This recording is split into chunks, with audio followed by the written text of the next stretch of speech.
The Debunkers, a poem by French Louis. Once upon a time, someone said the earth was flat. Robotham, Gleason, Carpenter, and then myself and a bunch of other theorists started to think clearer. The truth started to mirror. The New World Order needs everyone hooked up to their fake universe. They want slaves because they're reptiles and they feel inferior. And we figured out their program, so we decided to break people out of their trance by measuring the water over Lake Superior. There is no curve. You can just see too far. But then Tom Coombs says, what you're seeing here is a mirage. Oh, wow. I laughed so hard. I felt like we had won, but some people just won't be able to see. Those space pictures have them stunned.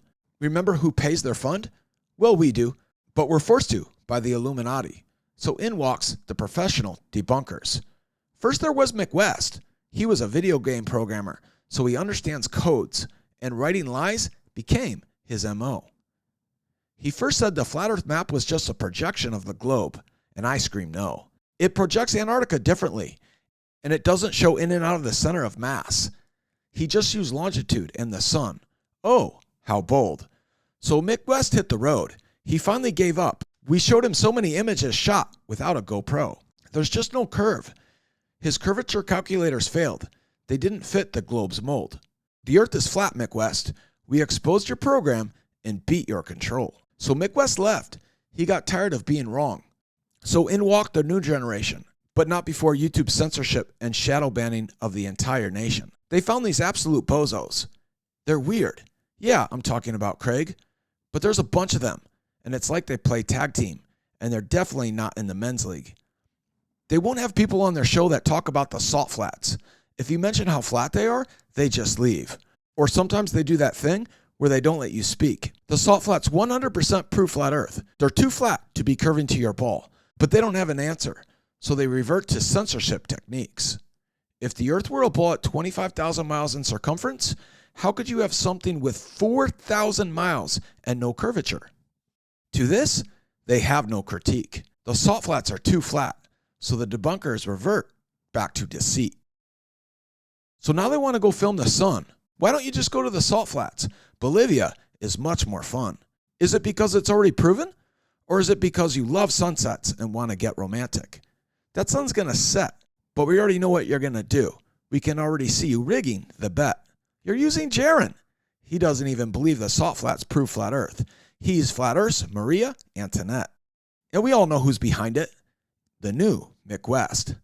And this one's a babbling buffoon. Yeah, I'm talking about McToon. He's a terrible programmer. He says level is curved. Where's your curvature at the salt flats? Come on, McToon. You're not fooling everyone with your measurements of the air. Go back to playing video games or go measure the land. There's no curve. Do you need me to take you there?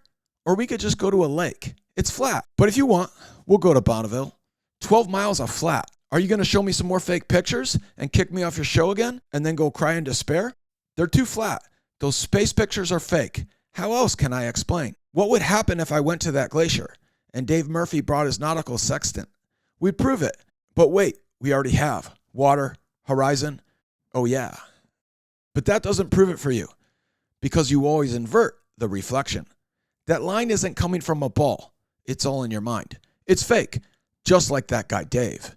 The only thing that he explains is that you debunkers are so lame. That guy lies about being a professor. He even dropped out of college.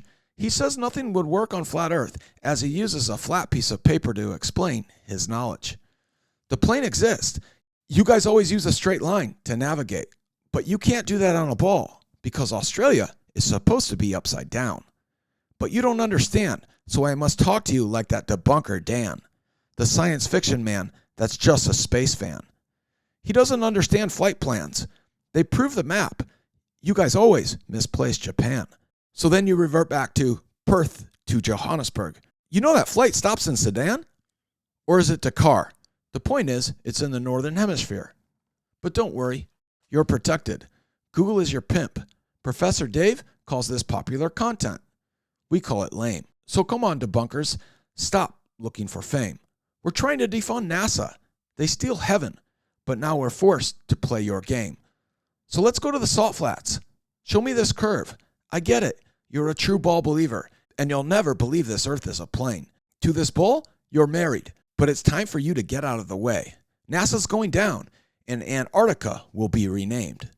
We're going to name it after Richard E. Byrd, the Richard E. Byrd Ice Wall. So let's go watch the sunset. I'd rather do it at the Salt Flats, but Antarctica it is. I'm the one that started this, and I'm going to end it when I step foot on that glacier. So get ready to see flat Earth in her full glory. That sun will set because the Earth is as flat as a flat piece of paper.